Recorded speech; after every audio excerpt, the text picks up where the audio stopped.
exposição de ontem, pela manhã. Ontem nós paramos no versículo 80 do capítulo 1, que é justamente o final da descrição do nascimento, e fala também de como João cresce. E paralelamente ao nascimento de João e o crescimento dele, nós vemos agora Lucas descrever o nascimento de Jesus. E nós iremos estudar essa pequena parte aqui do início do nascimento de Jesus. Lucas escreve, inclusive historicamente, como se decorreu isso. E nós vamos estudar um pouco dessa doutrina tão importante para qualquer cristão, ainda mais no momento atual, que é a doutrina da providência de Deus. Nesses momentos de pandemia e em qualquer momento de desespero ou medo na nossa vida, pois como aconteceu com Jó, pode acontecer com qualquer um de nós. Possamos dizer, né, o que eu mais temia me sobreveio. Mas é importante a gente acreditar nessa frase que às vezes a gente até repete muito, mas eu posso, infelizmente, testemunhar que a gente acredita muito pouco, que Deus está no controle. É muito comum a gente dizer isso um para o outro, às vezes a gente falar isso para a gente mesmo, mas dificilmente a gente vai se pegar acreditando nisso. Na maioria das vezes, quando nós vemos as circunstâncias se colocando de maneira contrária, eu não gosto nem de falar as circunstâncias saindo do nosso controle, porque é até loucura achar que a gente está no controle de alguma coisa. A gente não está no controle de nada, né? Absolutamente nada. Mas essa estupidez humana de achar que está no controle de alguma coisa. Então, quando as coisas saem do planejamento, ou saem daquilo que a gente pensava para a gente meio que se desespera, ou totalmente se desespera, apesar de dizer que a gente acredita que Deus está no controle. Mas, meu irmão, se Deus está no controle, por que então o desespero? Então, hoje a gente vai pensar um pouco sobre isso. E essa parte aqui da narrativa de Lucas é maravilhosa para a gente pensar sobre isso. Pois logo no início do capítulo 2, nós temos o seguinte: naqueles dias foi publicado um decreto de César Augusto. Aqui a gente já pode parar, irmãos, a gente teria tantas coisas para a gente falar, mas não é o nosso intuito hoje falar pormenorizadamente do contexto histórico. Mas eu quero que você saiba que esse nomezinho aqui, César Augusto, não é o nome de uma pessoa, mas é o título de uma pessoa. César, e pela primeira vez a pessoa é chamada de Augusto. Augusto também não é um nome, Augusto é um título, né, que significa exaltado. Então, pela primeira vez, o imperador romano agora é chamado de exaltado. A gente vai ver que vai chegar um momento que o imperador vai exigir, inclusive, a adoração de Deus, né, de ser visto pelas pessoas como Deus. Mas nesse momento o imperador é visto como um ser exaltado, um ser diferenciado. Ele já recebia a titulação de César e agora ele recebe também o título de Augusto. Ele, além de ser uma pessoa, um imperador, ele deve ser exaltado. E por que é tão importante, é tão interessante a gente ver isso? Porque esse homem, por mais que ele se achasse e que os outros achassem que ele era tão exaltado, até o nome dele fala sobre isso, né? Quem estava governando por meio dele era Deus. Olha que coisa interessante. Ontem faleceu o prefeito da cidade mais importante do Brasil e de uma das maiores cidades do mundo. São Paulo é uma das maiores cidades do mundo. E ele foi reeleito ano passado. Não sei se você sabia disso, ou se você se atentou para isso. Então, se ele se reelegeu, é porque ele acreditava que ele teria pelo menos 4 anos de vida para governar. Ele se jogou de cabeça na reeleição dele. Foi reeleito. mas não durou muito tempo. Agora quem está governando é uma pessoa que nem do partido dele é. É de um partido que, segundo algumas pessoas dizem, pensa muito diferente do que ele pensava. Então, para que a gente perceba, irmãos, como a soberania de Deus, ela esteve e ela sempre estará agindo muito além do que os nossos olhos podem ver. A nossa visão e os nossos sentimentos, eles são muito limitados. Não só são limitados, como normalmente os seres espirituais malignos que conhecemos como demônios, eles usam essa nossa limitação justamente para armar ciladas para nós. Porque eles sabem, os demônios sabem, que nós deveríamos viver por fé e não por vista. Mas eles sabem também que na maioria das vezes a gente vive por vista e não por fé. Então eles se utilizam disso. Eles foram, Satanás, o próprio Satanás, foi tentar fazer isso com Jesus e se deu mal. Mas com a maioria das pessoas ele ganha. Basta ele colocar alguma coisa assustadora ou tentadora na nossa frente para a gente já mudar o caminho. Mas rapaz, você não estava convicto que o meu era esse? Mas agora, quando eu estou vendo essa situação aqui de repente, mas por quê? Por que mudou? Você não tinha certeza absoluta que o caminho era por aqui? O que foi que mudou? Então nós somos pessoas assim. Não deveríamos, irmãos. E o intuito hoje da gente pensar um pouco na providência de Deus é para ver se a gente tem um choque de realidade. É um choque de realidade. De que Deus está no controle de tudo. De absolutamente tudo. A Bíblia fala dessa soberania exaustiva de Deus. E a providência de Deus é algo simples.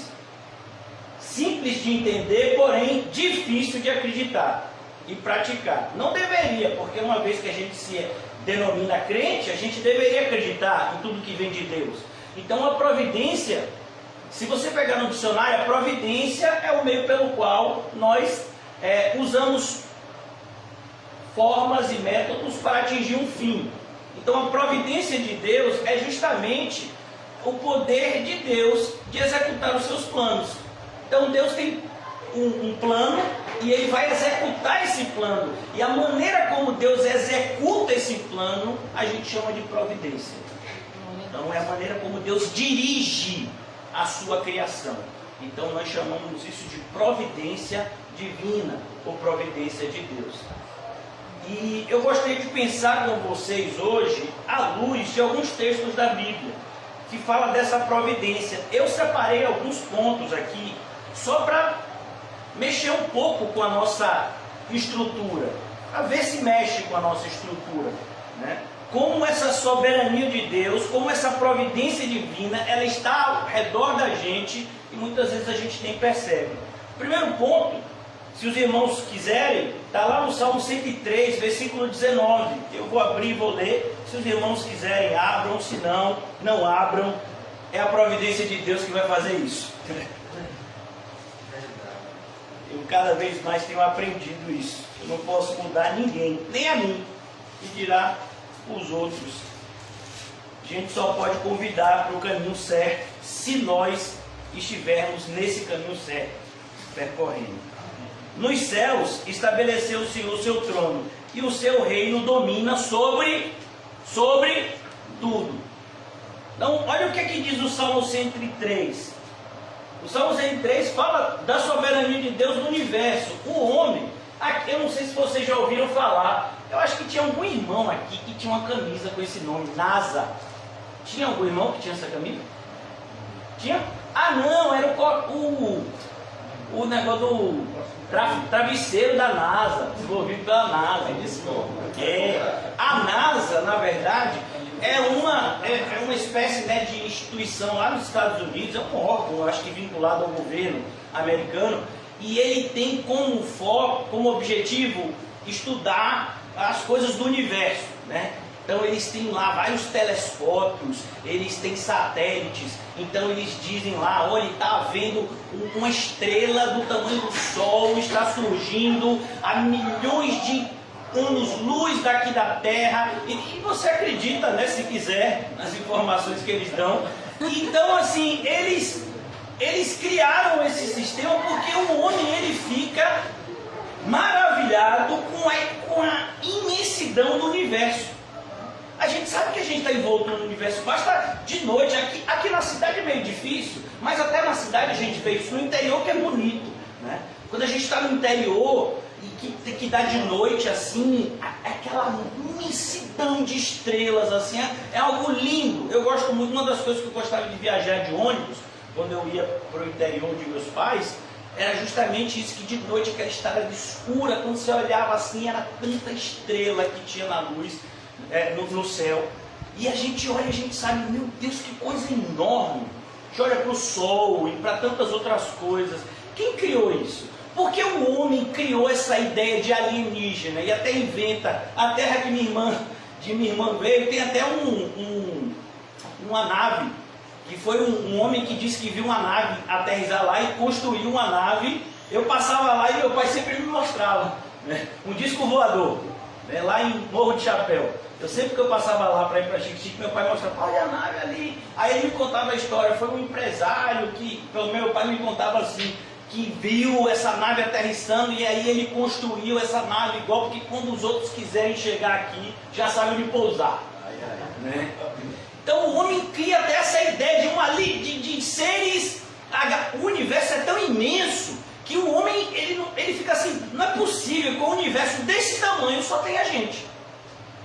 Meu Deus, isso é para entender o quê? A grandeza de Deus e a pequenez do homem. Mas a gente não consegue se enxergar como pequeno. Então a gente prefere inventar milhões de teorias para tentar disfarçar ou tirar o foco disso. Deus é imenso e a gente é insignificante. Glória perto dele. Então Deus é soberano sobre a sua criação. E quando a gente fala isso, a gente pensa tão pequeno, né? Não, está falando do universo inteiro. Uma estrela que explodiu e deixou de existir, ou um planeta lá que gira de uma forma. É Deus que fez isso. Deus que criou todas as coisas. Quando a gente chega na escola, né, na idade que Heleninha está, a gente começa a estudar o movimento de rotação, o movimento de translação. Pastor, não atrapalha a gente não, que até hoje eu não sei qual é a diferença desse movimento. Né? Eu acho, né, se eu estiver errado, me corrijo. Rotação é o movimento da Terra em torno de si mesma, né? E translação ao redor do Sol. É isso mesmo? Se eu estiver errado, vocês me corrigem. Aqui o professor. Você está certo. Eu estou certo, né? Ele também nem sabe. Mas aí a gente diz que está certo para a gente, né, não entrar em esparro. Mas quem foi que determinou isso? Quem foi que determinou isso? Deus. Por exemplo, a gente está aqui parado, né? Você acha que está parado, mas a Terra está rodando. Você está sentindo? Se você sentir a Terra rodando, diz logo que está o quê? Está tonto. Eu estou com labirintite, eu sinto a Terra rodando. Meu filho, ela está rodando. E você nem percebe. Glória. Quem foi que fez isso? Deus. Quem foi que fez ter esse movimento que faz com que a gente tenha 4 estações do ano? Deus. Não, mas Deus não está no controle da minha saúde. Ele não está no controle da minha vida financeira. Minha vida está...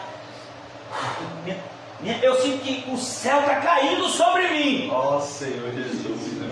Eu senti isso o dia todo. Eu estou pregando principalmente para mim mesmo. Então assim, meu filho, Deus está no controle. Ele está no controle de coisas muito maiores. Ele vai estar no controle de você, vermezinho de Jacó. Não se sinta ofendido, estou falando para mim. Então, Salmo 136, 19. Toda vez que você pensar que as coisas estão indo de mal para pior, 103, 19.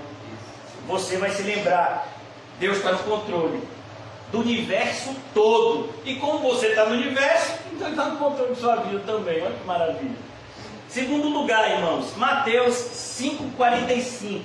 E olha que tudo isso é introdução. Mateus 5,45.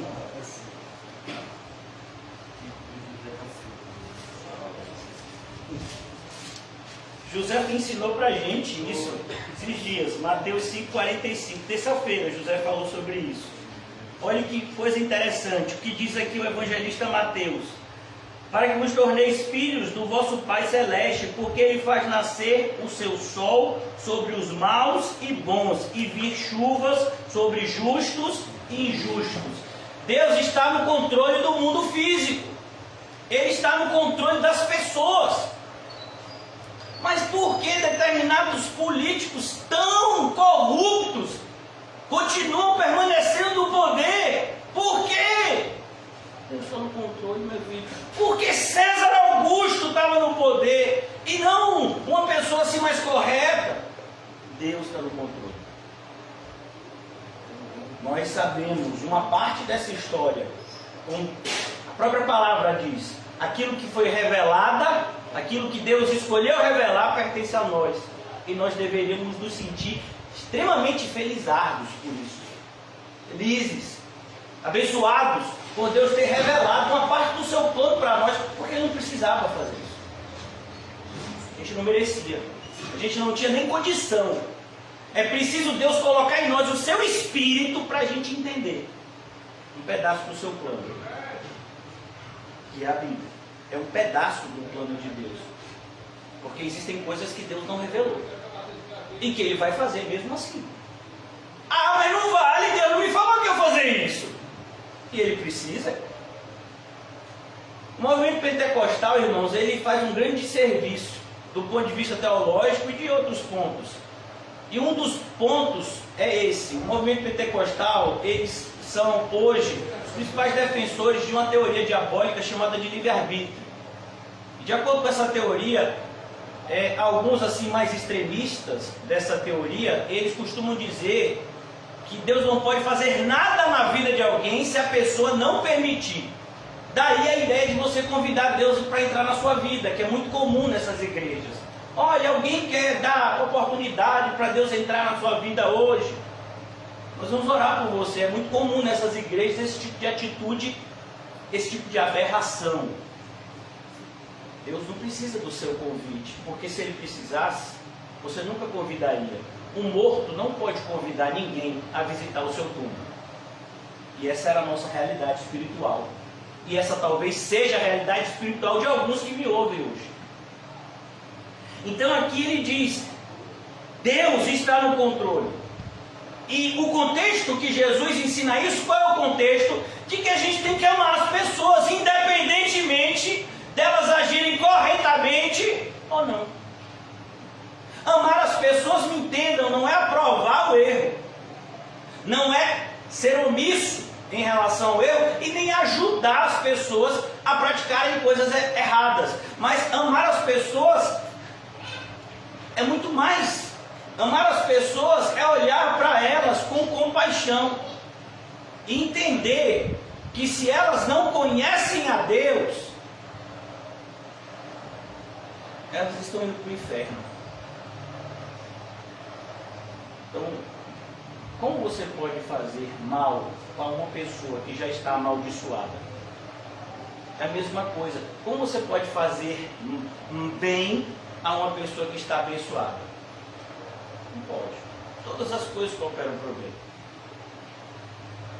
Mas como você pode fazer mal a uma pessoa que já está amaldiçoada? A pessoa já está amaldiçoada. Você olha para a pessoa, vê que a pessoa está vivendo uma vida de oposição à vontade de Deus, ela está indo para o inferno.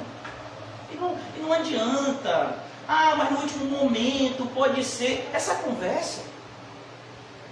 Meu Deus. Não se esqueçam, irmãos, um ladrão da cruz realmente está no céu. Glória a Deus por isso.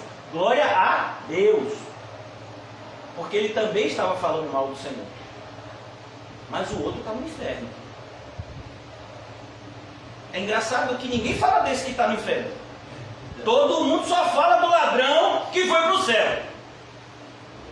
Ó, fulano morreu, mas eu acredito que foi salvo no último momento. Tem o ladrão da cruz. Então quer dizer, só tem esse exemplo na Bíblia. Nós temos milhões de formas de Deus salvar, e só um exemplo que foi no último momento. Aí você se apega a ele. Para quê? Porque isso é uma justificativa da vã confiança. Eu vou viver a vida do meu jeito. No último momento eu digo: 2 altos, Senhor, me salva, Pai. E Ele vai me salvar. É sério que você acha que vai conseguir enganar a Deus? É sério mesmo? É para essas pessoas que Paulo disse: não se engane, Deus não se permite escarnecer. Isso é escarnecer de Deus. Você acha que Deus não está vendo o seu pensamento? Eu vou aproveitar, vou fazer o que eu quero, e no último momento eu vou me arrepender e eu vou para o céu. Ha, ha, ha, ha, ha, ha. Deus vai ter que deixar eu entrar, porque eu vou me arrepender. Você acha que Deus não está ouvindo isso? Você acha que Deus não está vendo os seus pensamentos? É isso, a pessoa esqueceu que Deus é soberano. Ela acha que Deus é o Deus que o homem criou nas igrejas atuais e que vive pregando, um Deus que bate na sua porta: ô, por favor, deixa eu entrar. E aí, não vai me aceitar não, é? E aí, quem vai me dar um dinheirinho para me ajudar? Afinal de contas, eu tenho uma obra para fazer, mas se vocês não mexerem no bolso de vocês, eu, Deus, não posso fazer nada. Você acha que Deus precisa do seu dinheiro para sustentar a sua obra? Meu filho, talvez Ele lhe conceda o privilégio de ter um coração generoso. E aí você vai contribuir. Talvez. Porque você pode até ofertar na casa do Senhor e Deus te matar por causa disso. Olha, ninguém nunca... Parece que o pessoal nunca fala de Ananias e Safira nas igrejas de hoje. Eu quase que não... Eu nunca ouvi uma pregação sobre Ananias e Safira. Que você pode levar dinheiro para Deus e Deus te matar por causa disso. E olha que não foi pouco dinheiro não. Vender um terreno. Não, mas se você der qualquer dinheirinho, Deus vai te ajudar. Deus está precisando de homens dispostos a ajudar na sua obra. Deus está precisando.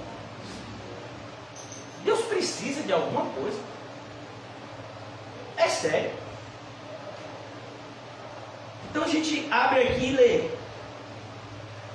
eu, porém, vos digo: amai os vossos inimigos e orai pelos que vos perseguem. Por quê? Porque eles são necessitados. Se você é um crente e alguém está te perseguindo, o coitadinho da história é ele, não você. É ele que está indo para o inferno. A perseguição dele só está te abençoando mais. Você não é crente? Se você é, todas as coisas cooperam para o bem, até a perseguição. A perseguição dos irmãos de José colocou José para ser administrador do Egito. Se não fosse aquela perseguição, José ia ser o quê? O filho predileto de Jacó, e ia ficar a vida inteira lá na região lá. Mas Deus está no controle.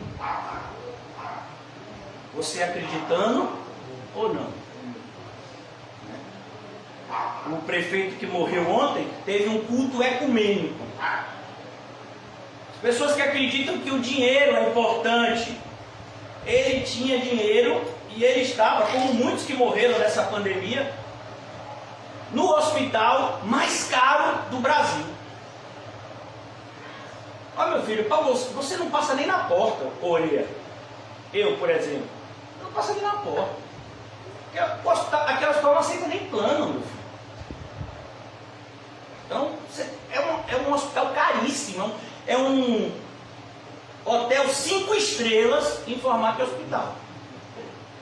Onde os maiores médicos do Brasil e do mundo prestam os seus serviços a preços caríssimos. Adiantou? Eu fiz 42 anos na sexta-feira. Ele morreu com 41. Percebe? É a soberania de Deus. A irmã Osana está com câncer. Talvez ela esteja nos assistindo, não sei. Ela está... Os médicos disseram que ela não teria a quantidade, de acordo com os cálculos médicos, ela pode falar melhor do que eu, ela já devia estar em Japão morta. Mas eu creio que Deus pensa um pouco diferente dos médicos. E aí o tempo todo, mas como é que pode? Ela está fazendo quimioterapia, a Covid chegou na Itália e agora, coitada da irmã Osana, passou a Covid lá, morreu um monte de gente, ela ficou viva. Glória a Deus. Depois passou a Covid de novo, ela pegou e ficou viva. Glória a Deus. E está fazendo tratamento. Enquanto que tantas outras pessoas, com o mesmo problema dela, morreram. A gente viu isso no caso de Dylan. Dylan ficou num estado que só tinha osso e pele. E precisou ser entubado 2 vezes. E o médico dizia, olha, quando uma pessoa é entubada, é 50% de chance de viver e de morrer. Tanto que precisa de autorização para entubar. Pessoas chegaram lá com um quadro físico 10 vezes melhor do que o dele. Foram entubados e morreram. Várias vezes o irmão César contou, triste. Lani contou, triste. Ô pastor, uma pessoa que a gente pegou até cara, que a gente tinha um carinho, a mãe e tal, contava a história. Crianças fortes, saudáveis, precisavam de um entubamento, morriam. Aí a gente olha para Dylan, hoje, nem parece que ele passou pelo que ele passou. Como é o nome disso, irmão? Soberania de Deus. Os médicos desacreditaram Dylan. E quem tratou dele, irmãos, foi a pessoa que, segundo me disseram, era a principal pessoa dessa área na Bahia. A referência. Que disse que era um caso gravíssimo e que não criasse muita expectativa. E agora? Você entende? Os médicos, a maioria deles, estavam ali só por dinheiro. São pessoas perversas, os médicos de hoje. A maioria dos médicos hoje são perversos. São mercenários. Eles veem você morrendo e eles não fazem nada. Por quê? Não vai me pagar? Essa é a realidade do médico hoje. Tem algumas exceções? Tem, como qualquer profissão. Mas a maioria é assim. Mas eles foram instrumentos de Deus para salvar a vida de Deus. Eles deixaram de ser perversos por causa disso? Não. Eles estavam simplesmente, sem saber, trabalhando para Deus. Como era o caso de César Augusto aqui.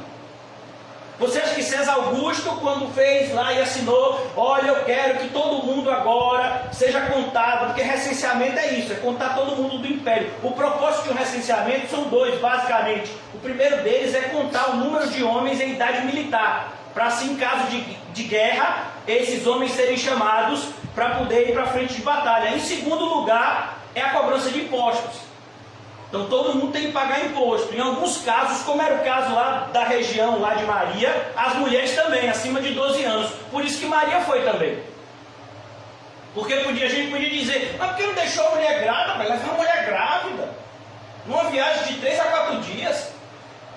Deixava ela, porque ela também tinha que ir, porque ela também tinha que pagar imposto. Ela tinha mais de 12.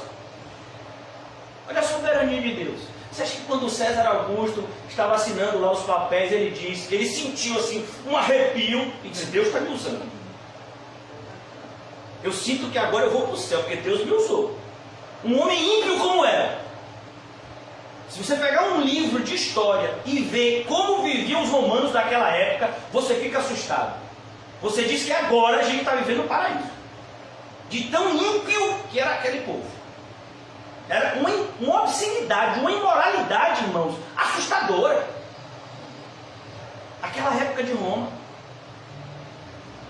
É porque muitos de nós, na maioria assim, não gostam muito de história, né? Não gosta de pensar no presente que dirá no passado. Deixa a vida me levar, a vida leva a isso, ao invés de pensar, dá muito trabalho.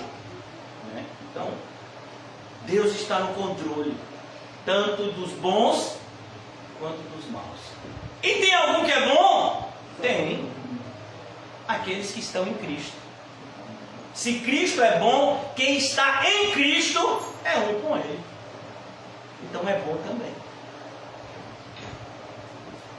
Mesmo que haja uma natureza que não seja dentro dele, lutando contra essa natureza que é boa, perfeita e agradável, que é o Espírito Santo. Então é importante conhecer a palavra. Terceiro lugar, irmãos, Salmo 66, versículo 7.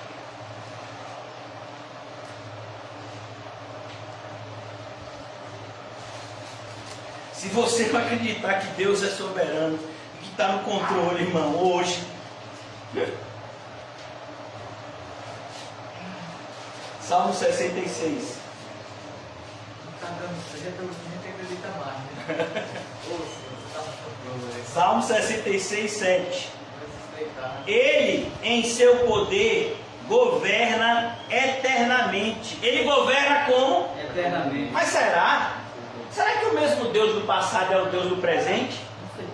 Recentemente teve um pastor famoso lá no Sudeste, assim, pela sua intelectualidade, escreveu vários livros, um tal de Jerry René Kivitz, que disse que a gente precisava atualizar a Bíblia. Sabe, esse Deus assim da Bíblia, não é Deus, não é assim. A gente precisa atualizar isso, né? Como assim? Você muda, Deus não. Você nasceu um bebê, nasceu sem dente, ganhou dente, perdeu os dentes, nasceu sem cabelo, depois perdeu os cabelos. A gente muda o tempo todo, mas Deus muda? Não. Por que Deus não muda? Porque o que é perfeito não pode mudar, nem precisa mudar.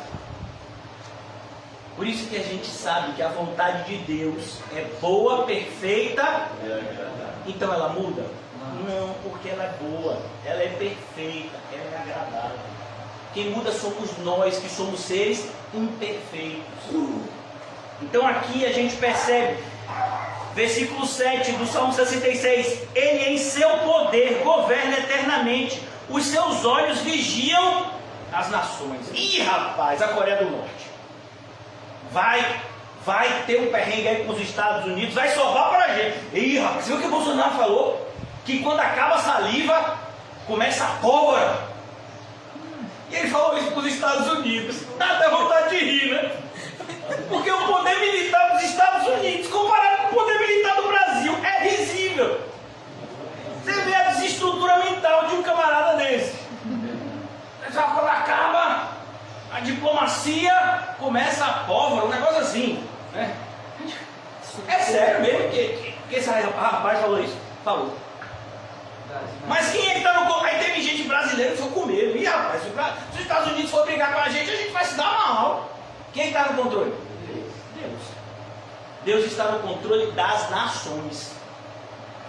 A gente não viveu aqui, né? Nem os mais velhos viveram na época da cortina de ferro, onde existia duas superpotências, a União Soviética de um lado e os Estados Unidos do outro, e o tempo todo tinha um risco de um declarar guerra contra outro, e aí todos os dois eram potências nucleares. Teve gente, os mais ricos, que construíram uma coisa chamada bunker, que é uma espécie de cofre embaixo da terra, como se fosse uma casa-cofre, para se tivesse uma bomba nuclear estourando, você que é rico ficasse lá escondido até passar, e aí você sobreviver àquela explosão nuclear generalizada. Olha que foi mesmo, irmão. Você está achando que não? Empresas fizeram uma série de bunkers quando estavam assim próximo aos... Tiveram vários episódios na história que teve por um fio os Estados Unidos decretar guerra contra a União Soviética e vice-versa. É agora!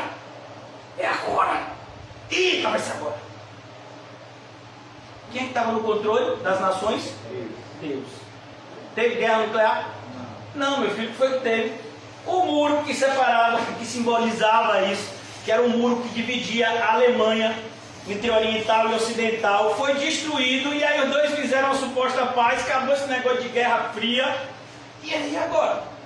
Agora a questão da superpotência que surge é a China, fica todo mundo com medo. 1 bilhão de chineses olhando feio para você com aqueles olhos puxados. Quem está no controle? Deus. Deus está no controle. Agora tem coisa, Deus está no controle dessas coisas tão grandiosas.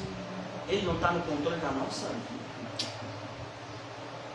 Meu Deus, que falta de fé.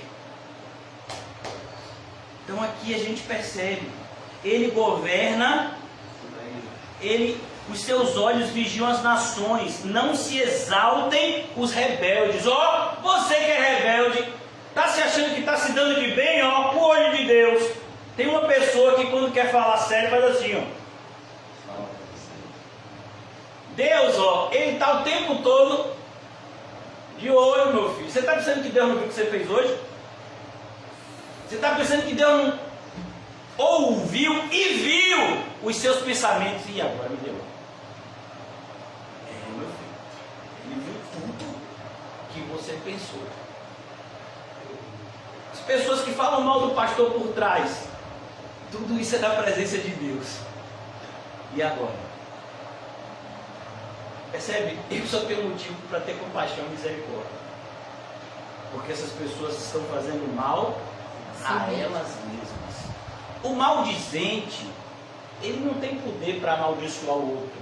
Ele amaldiçoa a si mesmo. Porque o maldizente não entrará no reino dos céus. Então ele está falando mal, ele está inventando coisas a seu respeito, calúnia, difamação, um monte de coisa. E às vezes você acha, mas ele está fazendo um mal tão grande para mim. Não está fazendo mal para ele. É como uma pessoa pegar aqui um copo de água, vou olhar para o Rodolfinho, vou beber essa água, Rodolfinho, e vou lhe matar. Ela está cheia de veneno. Pô, mas sou eu que estou bebendo. Quem que vai morrer? Eu. As pessoas que estão fazendo mal para os outros, elas estão fazendo mal para si mesmas. Porque se você é crente, Deus está te protegendo. Não só te protegendo, Ele vai fazer com que aquilo que a pessoa pense que é o mal, seja usado para o bem. Isso é providência, irmãos. Isso é soberania. É essa fé que o apóstolo Paulo diz em 2 Coríntios. Olha, a gente teve sobre nós a sentença de morte. Eu pensei que todo mundo ia morrer. Esse é o contexto de 2 Coríntios, capítulo 1. Mas aí eu me lembrei, olha Paulo, que coisa linda. Porque Paulo ele teve um momento assim de desespero. Mas aí ele pregou para ele mesmo. Eu me lembrei que o Deus que eu sirvo ressuscita até os mortos. Se alguém chegar aqui me matar, eu posso ficar 2, 3, 4 dias ali morto. Deus diz, bora, levanta, continua. Mas já estava até fedendo. Não era o caso de Lázaro? Deus virou para Lázaro, bora, meu filho. Vem, bora, vem. Estava deitado o bichinho lá 4 dias já. Não veio caminhar não. Já devia estar lá no céu, lá conversando, batendo papo. E o pessoal, bora, vem para fora. Já pensou, rapaz? E Lázaro saiu 4 dias de morto. Aí Paulo deve ter se lembrado. Se alguém me matar, Deus já me disse que quer que eu faça isso, isso e isso. Então, Ele vai me ressuscitar. Foi essa fé, por exemplo, que moveu Abraão a levantar o punhal e matar o filho que ele tanto amava. Quando ele levantou aquele punhal, ele já tinha no seu coração, Isaac está morto, mas Deus vai ressuscitá-lo, porque Deus disse que era de Isaac que seria chamado minha descendência.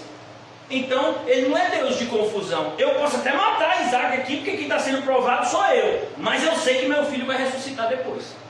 É o que diz a Bíblia. Quem está sendo provado aqui sou eu. Isaac, ele tem uma história ainda pela frente. Deus me disse isso. Então eu confio em Deus. Abraão confiou. E Deus disse, não precisa não. Eu sei, Abraão, que você está disposto a matar o seu filho. Tem um cordeiro ali para você sacrificar. Quem era aquele cordeiro? Cristo. Abraão, você não vai dar o seu próprio filho não. Quem vai dar sou eu. Eu vou dar o meu próprio filho.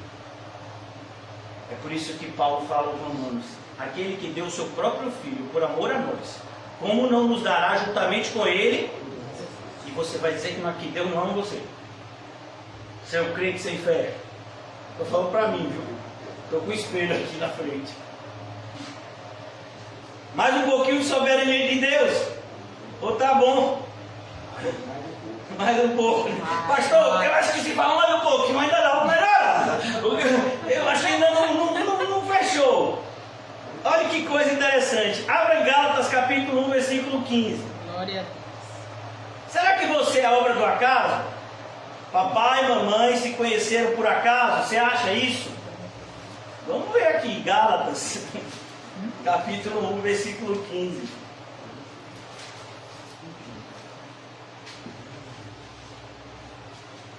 Eu mesmo eu sou fruto de algo assim totalmente improvável. Minha mãe é pernambucana, criada em Recife, e meu pai é de Xique-Xique, interior da Bahia, criado num seminário para ser padre. E aí depois fez concurso para ser delegado, foi delegado de Xique-Xique para delegado federal lá em Paulo Afonso. Minha mãe estava em Recife ensinando, recebeu um convite para ser secretária da Chesf, que eu não sei nem se existe mais, que era a Companhia Hidrelétrica de São Francisco, e se conheceram lá, em Paulo Afonso. Imagina. Uma vez eles levaram a gente lá, quando a gente era bem pequenininho, para conhecer o lugar que eles se conheceram. Só quando se conheceram lá, a gente não tem nenhuma história lá em Paulo Afonso. Se fosse aos olhos humanos, isso nunca aconteceria. Mas a nossa vida não é assim. Olha, quem conduz a nossa vida é Deus. Estou aqui eu. Olha. Glória a Deus. Aí o pessoal pergunta: pastor, você é baiano? Não, eu sou pernambucano. Eu tenho uma história parecida com a de Jesus. Só nasci em Recife. Depois me trouxeram aqui de volta para a Bahia. Que a família de minha mãe é toda de lá.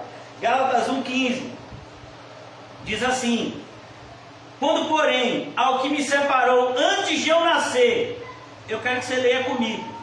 Você vai ler comigo? Quem puder. Quando, porém, ao que me separou antes de eu nascer. O que é antes de eu nascer? Você pode me dizer? É antes de eu nascer. Ô, pastor, não tem outra definição não, você está certo. É antes de eu nascer.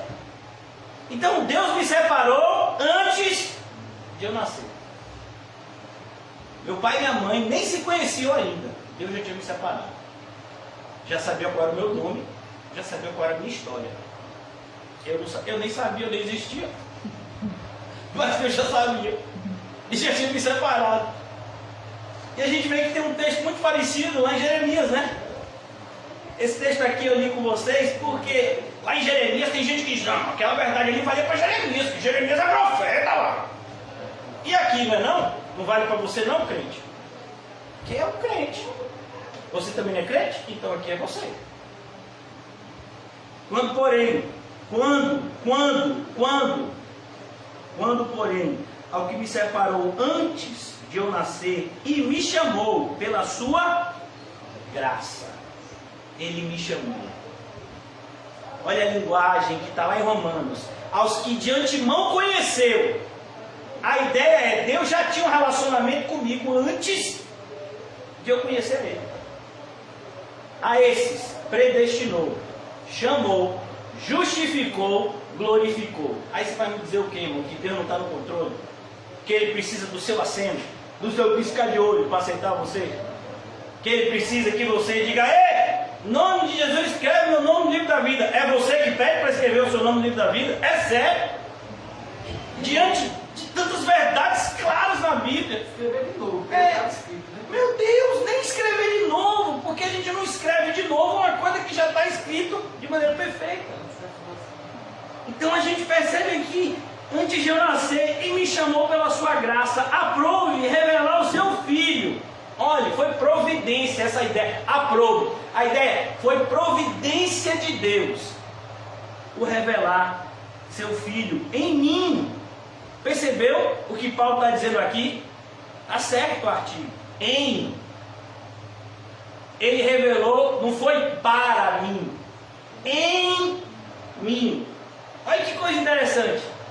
Jesus, ele não entra na gente de fora para dentro. Ele é plantado em nós de dentro para fora. Por isso que diz: em vós foi plantada a divina semente. Jesus diz: o reino de Deus não está ali nem acolá, ele está dentro de vocês. Cristo em nós, ó, em nós. Essa é uma expressão em grego que significa dentro de. O primeiro a usar bastante essa expressão foi Paulo. Em Cristo. Em Cristo. Significa você está dentro dele. Você é corpo de Cristo. Você é uma célula desse corpo, que a gente chama de corpo de Cristo, que é a igreja. Em Cristo. Cristo se revelou em nós. Ele já havia nos escolhido. E então ele se revelou dentro de nós. Você acha que você escolheu acreditar em Deus? Foi você. Alguém chegou e convenceu. Assim, 2 e 2 são 4. Aí, de acordo com isso, você escolheu acreditar em Deus. É isso? Tem gente que é assim. Essa fé não é fé. Porque se você acredita em Deus porque 2 e 2 são 4, você nunca acreditou em Deus. Fé é a certeza daquilo que a gente não vê. É a convicção de fatos que a gente nunca viu, mas que a gente tem certeza que vai acontecer. Isso é fé. Já pode agradecer. Já agradece de antemão. Então isso é fé. Por isso que quando alguém é convencido a se tornar crente, vem outra pessoa aí e desconvence. E ninguém no mundo é mais perspicaz do que Satanás. Então, se qualquer pessoa te convencer a acreditar em Jesus, Satanás tem os seus servos, que a gente conhece como falsos mestres. Vão vir e vão te, por meio da perspicácia, Paulo vai dizer que ele não usava isso, sagacidade, e eles vão te fazer desconvencer. Porque não veio de dentro para fora, não, foi um conhecimento de fora para dentro que pode ser tirado. Mas aquilo que foi plantado em nós, não pode. A diferença do verdadeiro crente do falso. Por isso que tem gente que fica um tempo na igreja firme e daqui a pouco... Oh, rapaz...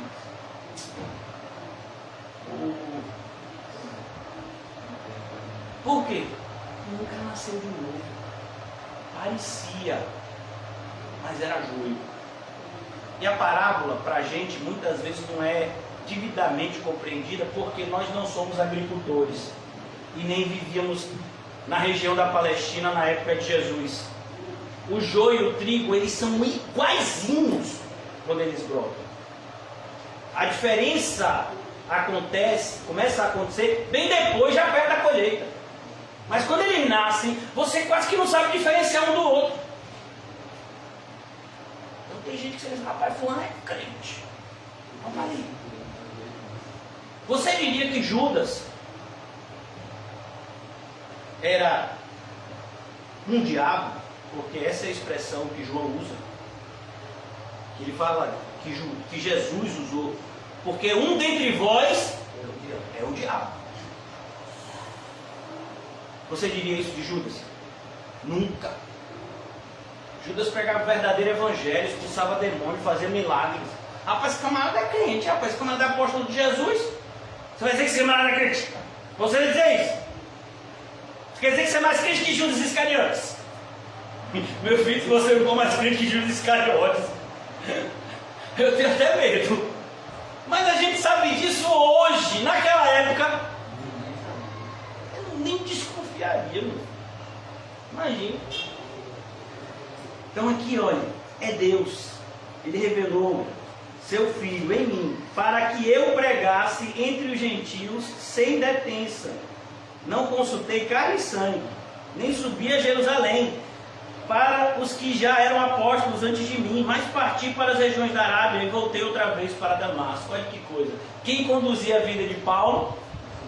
O Senhor, na sua providência. Se for ver a primeira viagem missionária, você sabe quem é que lidera a primeira viagem missionária? Pouca gente sabe disso, embora, né, seja um fato tão claro na Bíblia. A primeira viagem missionária não é liderada por Paulo, não, é Barnabé. É Barnabé que vai atrás de Paulo e diz, e aí Paulo, vamos lá, vamos pregar o evangelho. E Paulo diz, não, Barnabé que estava liderando. Imagine a providência de Deus. Mas quem era o portador da palavra? Paulo. E tinha confusão nisso? Nenhuma. Então a gente percebe isso. Deus está no controle do nosso nascimento, da nossa vida. Lucas 1,52, para a gente terminar, amém? Mas a gente nem começou, mas vamos terminar, cada horário. Lucas 1,52. Bem que a gente está começando quase no horário que começou semana passada. Lucas 1,52. Perto de onde a gente está começando, o texto que a gente iniciou foi Lucas 2, né? Então Lucas 1,52. O que é que diz aqui? Derribou do seu trono os poderosos e exaltou os humildes. Então você que está sem dinheiro como eu, você acha quem é que dá sucesso e tira? Quem é? Deus. Se você dissesse há 10 anos atrás, uns 11 anos atrás, que Eike Batista seria um dos maiores devedores do Brasil, a pessoa ia dizer, vem cá, não, você é maluco? Ele está entre os 10 mais ricos do mundo? Você está dizendo que ele vai ser o maior devedor do Brasil? Não, meu filho, isso é impossível. Rapaz, esse camarada tem tanto dinheiro que não dá nem para ele gastar em 5 vidas. É mesmo? Pois é, vai ver a vida financeira dele agora. Até na cadeia ele já passou. E estava entre os homens mais ricos do mundo. Não é do Brasil. Do mundo. E hoje tem dinheiro? Claro que deve ter muito mais do que a gente tem. Mas comparado ao que ele tinha, ele não tem 5% do que ele tinha. Para o que ele era, hoje ele é pobre. De acordo com a realidade que ele vivia. Passou por tanto constrangimento. Se alguém dissesse isso para ele, ele ia dar o quê? Sem inveja. Esses invejosos. Alguém diria que o ex-presidente Lula ia passar quase 2 anos na cadeira? Na época que veio um presidente dos Estados Unidos chamado Barack Obama, que disse que Lula era o cara. Não sei se você lembra, saiu em todos os jornais do mundo. Não é daqui do Brasilzinho, não. Do mundo. Barack Obama puxando o chapéu para Lula, dizendo, Lula, você é o cara, porque Lula tinha várias ligações com países, né, de esquerda do mundo inteiro. E você diria que ele ia para a cadeia? Que ele ia ficar preso durante tanto tempo? E ele está respondendo o processo até hoje. Então, irmãos, as coisas mudam. Quem é que exalta, quem é que abaixa? Eu estou pregando, eu peguei para vocês exemplos da nossa realidade. Mas se você pegar a história dos últimos 50 anos, você vai ficar assustado com isso. Porque isso acontece o tempo todo. Pessoas que você diz, rapaz, é impossível esse camarada ficar pobre. E ele fica. Você olha para alguém e diz, rapaz, é impossível esse camarada ganhar dinheiro. E ele ganha. Quem é que exalta? Quem que coloca as pessoas no seu devido lugar? Você prestou atenção na frase de Jesus a Pilatos? Pilatos, você não teria autoridade se o meu pai não tivesse te dado. Rapaz, Pilatos ficou... Quem esse judeuzinho pensa que é? Eu soube aí que ele é filho de um carpinteiro. E ele vem me dizer que o pai dele me deu autoridade. Eu tenho o poder de dar vida ou tirar a vida dele. Você, Pilatos. Pilatos, meu filho, daqui a pouco você vai morrer, vai para o inferno. Imagina. Olha que coisa, irmãos. A gente tem que entender por que a gente não tem sucesso quando tantas outras pessoas têm. Mas rapaz, eu fiz igualzinho o fulano de tal ganhou e eu perdi. Não pode não. Imagine, você tem um sítio aqui, fulano tem um sítio aqui. Você planta a mesma semente que fulano, o mesmo sol de fulano, a mesma chuva de fulano, e a semente dele dá e a sua não dá. É por aí. Rapaz! Vai não! É daí pra lá. Aí você olha e diz, rapaz, esse camarada que deu e ficou rico é de Deus. O que não ganhou nada, esse não é de Deus não. Esse tá com a culpa. Esse tá aí, Deus está, ó, descendo o machado. Será? O que foi que separou o jovem rico do céu? Você pode me dizer? E como foi que Lázaro foi para o céu? A pobreza. A pobreza. Lázaro era tão pobre, filho, que até os cachorros não respeitavam ele. Meu irmão, nem os cachorros lhe respeitam. Eu estou nesse patamar. Nem os cachorros lhe respeitam. Você diz, fique quieto. E ainda vem outra pessoa e diz, o que você está mandando meu cachorro ficar quieto? Quem é você? Pois você sabe. Está maltratando os animais. Hoje em dia, se você falar para um cachorro ficar quieto, meu filho, é capaz de você receber o processo. Está maltratando o animal também tem, como é? O animal, você está violentando psicologicamente o animal. Olha, o animal tem um psique. O animal tem um psique. Olha, hoje em dia, meu irmão, se eu lhe contar, você vai achar que é mentira. Hoje em dia tem psicólogo de bicho. Você já sabe, você sabia disso? Uma vez me mandaram um convite. De aniversário de cachorro. Ah, meu irmão, eu achei isso uma ofensa. Eu achei isso uma ofensa. Aniversário de cachorro é meu. Pra mim. Ah, meu filho.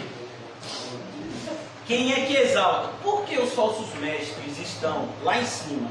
E quem prega a verdade está perto de perder a cabeça como João Batista? Por quê? É Deus. É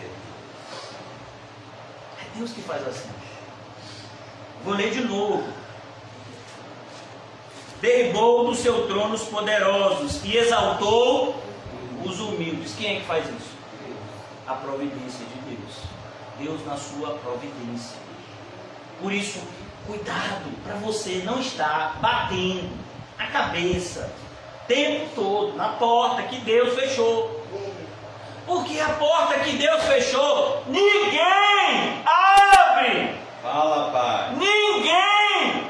Está escrito na Bíblia. Tá ou não tá? Tá. Está escrito na Bíblia? Tá. Meu irmão, se você não souber que isso está escrito na Bíblia, em nome de Jesus, alma.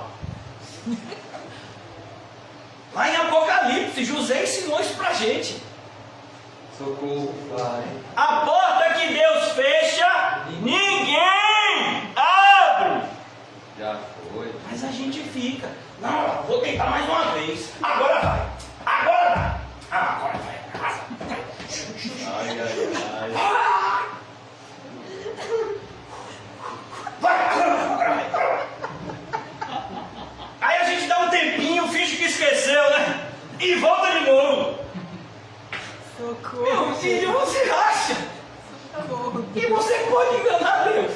É sério. Socorro. Ele vai dar um vacilo. Ele vai deixar a porta bem entreaberta assim, eu vou lá empurrando. Vou entrar. A gente ouviu. Por que você acha que tem esse versículo na Bíblia? Porque a gente é assim. A gente acha o tempo todo que vai conseguir enganar Deus. Deus já disse por aqui, não. Mas Deus nem de bandinha. Eu vou de bandinha. Eu não quero comunhão de luz e trevas. Ô senhor, mas se for meia luz, aí não é treva, mano. É meia luz. E tem meia luz na Bíblia, irmão? Você me vergonha. Ou é luz, ou é joio, ou é trigo. O joio parece trigo, mas ele sempre foi joio. Não é que o joio nasceu trigo e aí virou joio. Não, ele era joio. Você pensava, você que julga pela aparência, pensava que era trigo, mas sempre foi joio. E Deus já sabia. Deus sabe, irmãos, aquilo que faz bem e aquilo que faz mal para você. Então aquilo que ele faz mal para você que é filho, ele fechou a porta. Não adianta você tentar ir para ele. Parece aqueles filmes de ficção científica, né? Vamos imaginar que aqui tem uma parede. Aí fulano vem aqui e passa. Outro fulano vem e passa. Você tenta. Porque só eu não consigo passar. Ele ainda fica de calundu. E você não sabe que depois dessa porta tem um diz que lá se você passasse, uou! Caía e morria. E Deus está te protegendo e você ainda está reclamando. Eu quero passar. Não. Quer morrer, infeliz? Eu tenho outros projetos para você. Jonas! É para Nínive, Jonas. Eu vou para Tarsis. Estou de férias. Eu vim hoje aqui para a igreja para avisar para os irmãos que durante um mês só vai ter culto às terças com o irmão José, porque eu estou esgotado. Eu vou para Tarsis. Você acha, Lara? Depois do que Deus pregou hoje, eu vou para onde? Eu vou para Nínive. Quantas vezes o Senhor quiser, Pai. Deus é soberano, irmão.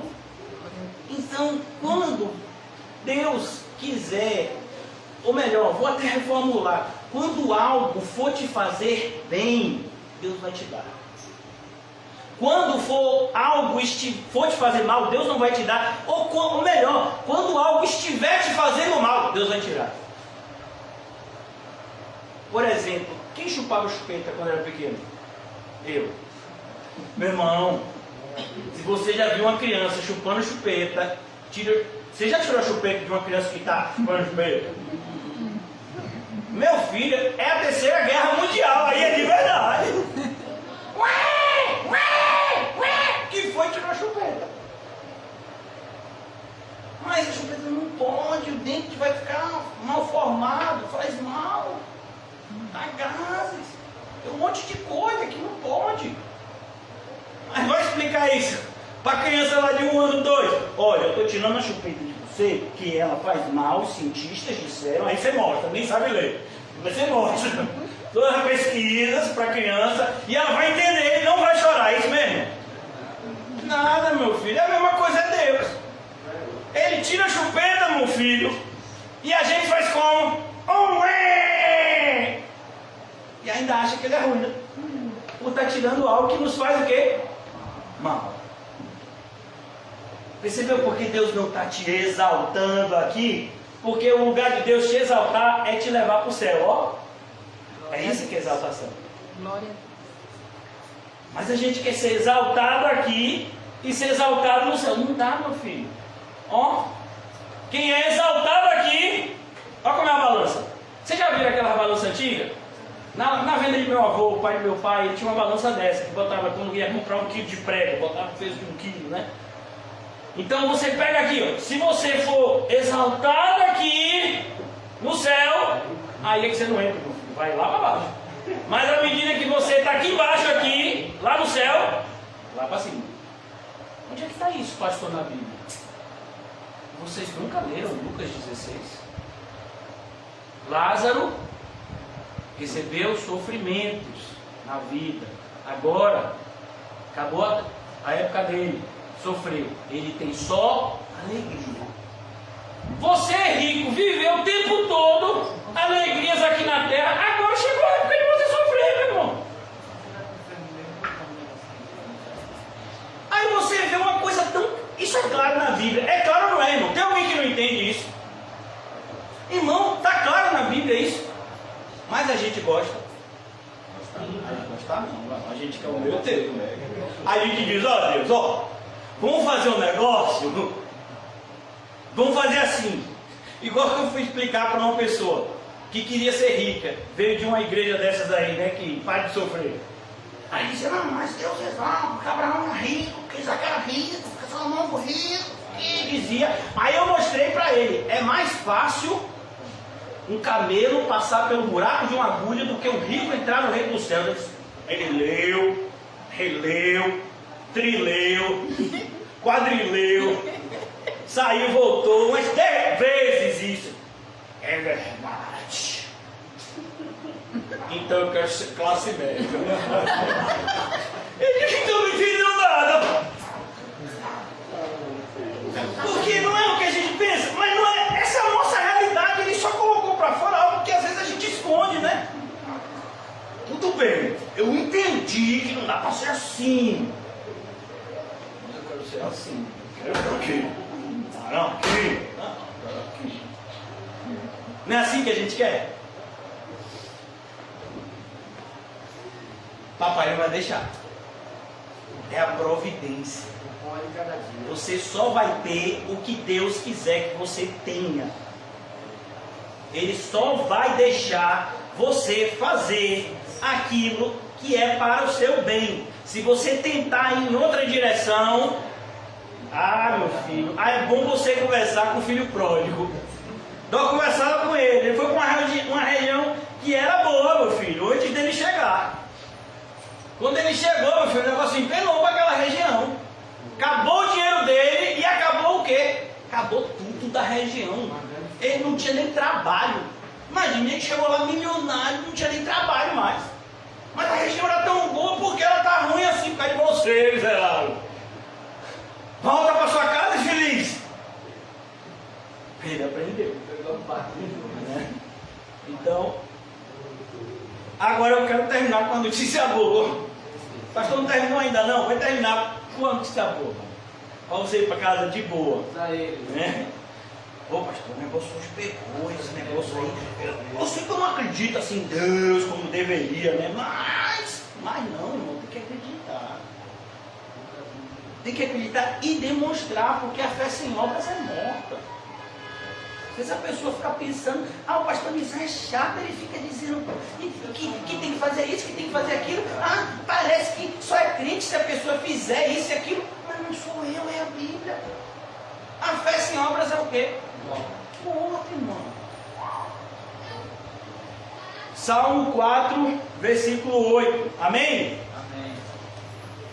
Tem na sua Bíblia o Salmo 4? Amém. E o versículo 8. Esse quem gosta muito é Quinho. É o último. Em paz me deito.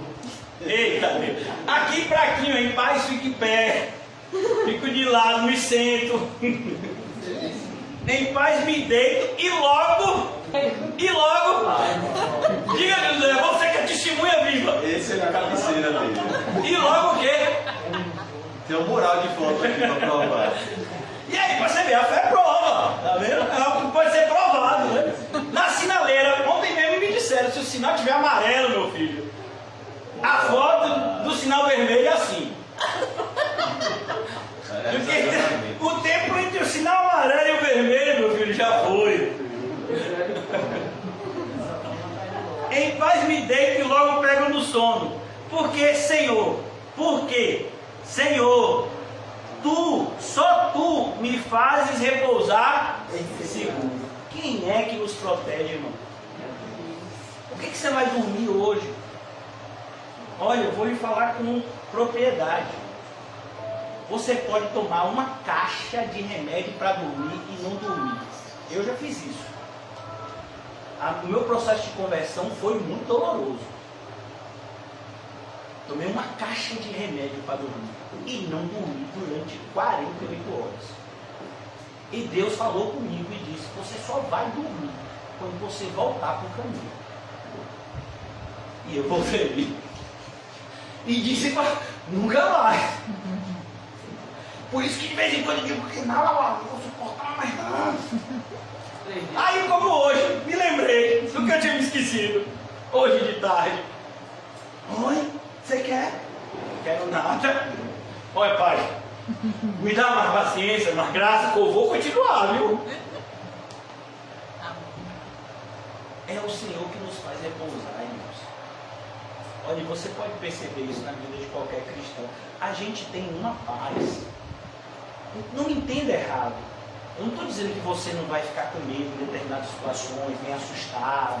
Não, a Bíblia vai dizer que a gente fica assustado. Paulo falou isso, e ele era crente. Mas a ideia é que nesses momentos em que a gente se assusta, em que tem tudo para a gente se desesperar, Deus nos dá uma paz. Glória a Deus. Quando parece que a gente vai, que nada, agora eu estou com medo aí que eu vou me desesperar mesmo. Deus bota uma paz no nosso coração. Em alguns momentos assim, irmãos, a pessoa olha de fora e diz: está dopado. Porque está passando por isso. E ainda não arrancou os cabelos da cabeça todo. Mas é Deus que dá essa paz. Sabe, tem determinados irmãos que estão aqui que passaram por situações que Deus deu uma paz assim que eu pude presenciar. Na minha vida também, determinados momentos que tinha tudo para a gente se desesperar. Mas Deus disse, eu estou no controle. Irmão, é impressionante como a gente se esquece disso. Deus, eu vejo as pessoas falando hoje assim, não pastor, mas Deus faz milagres. Eu sou uma prova viva disso. Mas se sua fé depende de milagres, então ela não existe. Deus faz milagres, irmãos, quando Ele quer. Mas a nossa fé não tem que depender disso, não. A nossa fé está baseada na confiança que a gente tem por Deus, porque Ele é digno de toda a nossa confiança. Quando foi, me diga, quando foi que Deus te decepcionou? Quando foi que Deus disse na sua vida que faria uma coisa, na sua palavra, que faria uma coisa e Ele não fez? Me diga aí. Nunca! E como é que a gente se atreve a desconfiar de Deus? Eu estou falando para mim. Não é assim que a gente faz? Principalmente nessa época de pandemia. Meu filho, deixa eu lhe dizer uma coisa. Deus está no controle. Mas isso não tem que ser uma frase bonitinha que você posta na mídia social ou que você fala para os outros. Isso tem que ser uma verdade experimental na sua vida. Isso tem que ser algo que você experimenta todos os dias. Eu vejo o controle de Deus na minha vida, por isso eu não vou me desesperar. Se está indo para essa direção, é porque é bom. Isso não tira a nossa responsabilidade. Não. Se você é crente e está entendendo o que eu estou falando, isso só aumenta a nossa responsabilidade. Porque Deus nos deu uma direção. E a soberania de Deus, ela trabalha lado a lado com a nossa responsabilidade. Então a gente tem que abraçar isso. Essa verdade que tantos irmãos nossos têm se esquecido. Eu fico tão triste com as desculpas que as pessoas dão para não fazer o que elas mesmas, olha que coisa, elas mesmas muitas vezes vieram até mim dizendo, ó pastor, Deus me mandou fazer isso, isso e isso. Aí essa mesma pessoa não só não está fazendo isso, isso e isso, como está indo na direção oposta de isso, isso e isso. Mas você não falou o que Deus te disse. Eu sei, Ele disse, mas não, é difícil demais. Porque aí quando Ele te disse que era para ir nessa direção, Ele também não te disse que era difícil, não. Você acha que Ele estava brincando quando Ele falou que a porta era estreita, o caminho apertado? Você acha que Ele estava exagerando quando Ele disse, e odiarão a vocês como odiaram a mim? Não, irmão. Tem uma coisa, a palavra de Deus, ela não exagera e nem diminui. Ela fala a verdade. De maneira que você deve acreditar nela piamente, completamente, sem tirar nem pôr nada. Que o Senhor nos ajude. Porque a quem mais é dado, mais lhe será exigido. Então, se temos sido, pela graça de Deus, pela providência de Deus, ensinados nessa bendita verdade, a gente tem que vestir a armadura de Deus e combater o bom combate da fé. Não parar de ser menino. Passou o tempo disso. Quando era pequeno, eu agia como um menino, mas agora chegou a época de agir como gente grande. Já vou concluir, me perdoe por demorar, mas assim, quero externalizar a vocês uma atitude que eu vou tomar e que eu aconselho que os irmãos tomem também. Irmãos, pare de discutir com quem já demonstrou que não quer nada com Deus. pessoa já demonstrou que não quer nada com Deus, então pare. Você não vai convencer ela.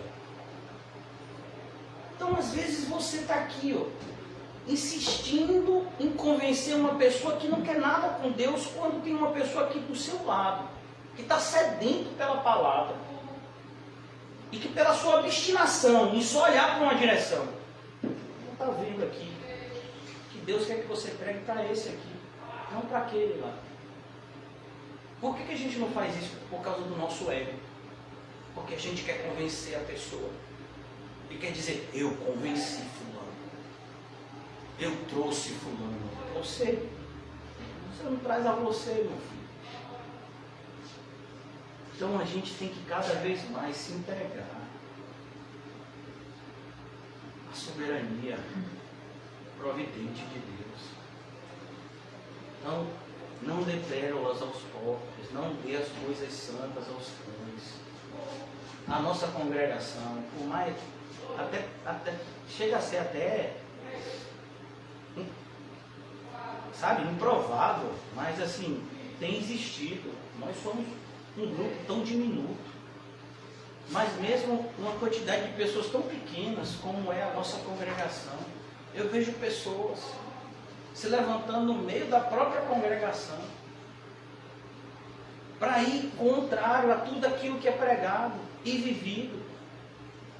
E às vezes eu vejo outras pessoas que estão, na verdade, querendo discutir com essas pessoas. Não perca tempo.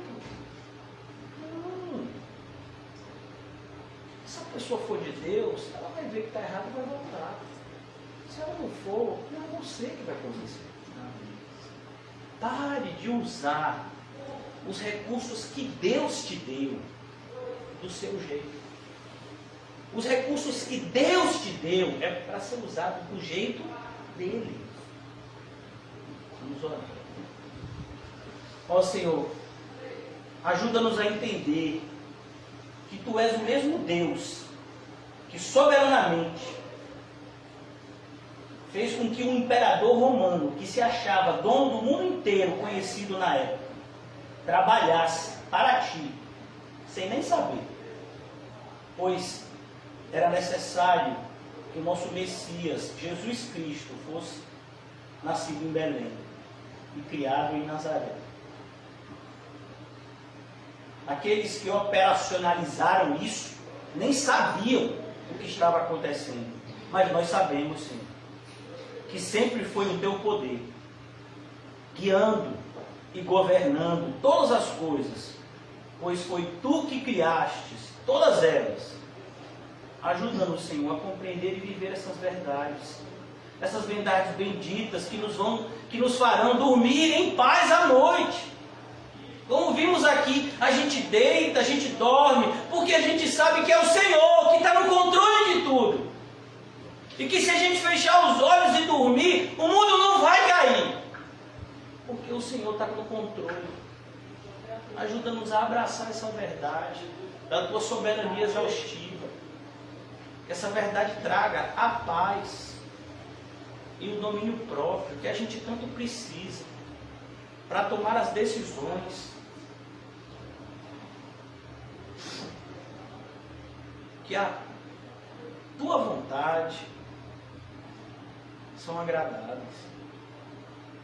Que nós não venhamos, Senhor, a viver constantemente batendo com a cara na porta que o Senhor fechou, mas entrando pela porta que o Senhor abriu. Em nome de Jesus. Amém e graças a Deus. Amém, irmãos? Amém. Saúdem-se com um cumprimento santo. E quando você chegar em casa hoje, você vai bater no peito e vai dizer, com vergonha na sua cara, porque Deus está no controle. Amém. Eu vou fazer isso.